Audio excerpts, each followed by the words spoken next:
This is review sheet K, circles, question 1, and it starts just by asking us to rewrite this formula here, formula of a circle, equation for a circle, and you put the number here where the A is.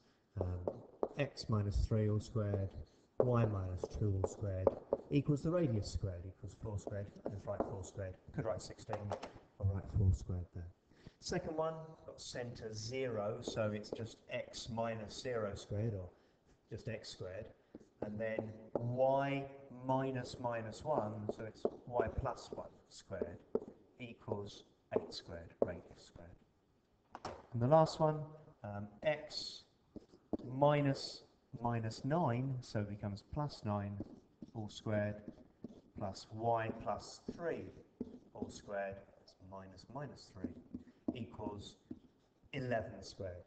So part A shouldn't cause too much difficulty.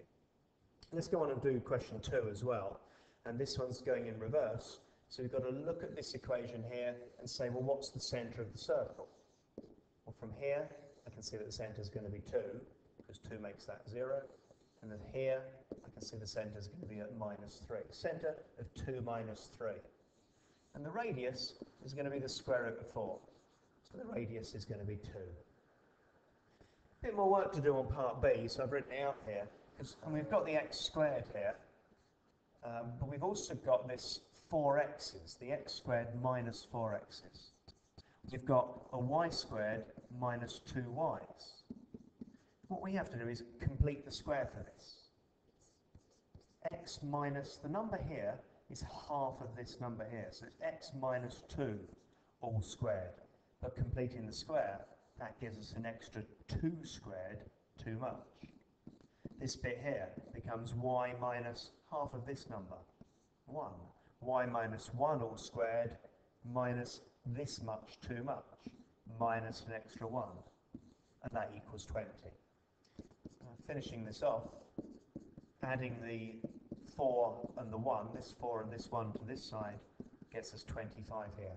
We can now see that the centre of this circle will be at 2 and 1, and the radius will be 5.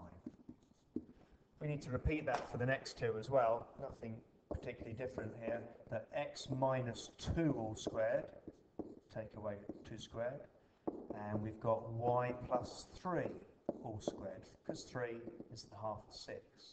That's minus 9 equals 12, and so, oops, 2, plus y plus 3 all squared. What are we going to do? 12 and 9 and 4, 12 and 9 and 4 is 25.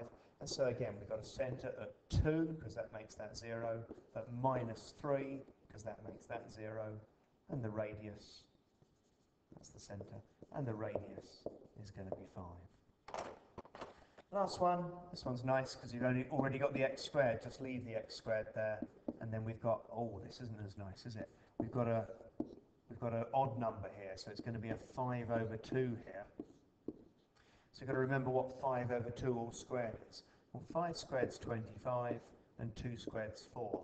So it's minus 5 over 4 plus 4 equals 0. Easy to see what the centre is going to be then. But what about these fractions here? Well, if I think about this 4 here, how many quarters are there in 4? That's 16 quarters. And so we do 25, take away the 16, is giving us 9 quarters on that side. Our centre then is at 0 and 5 over 2, and our radius is the square root of this. Square root of 9, which is 3, and the square root of 4, which is 2.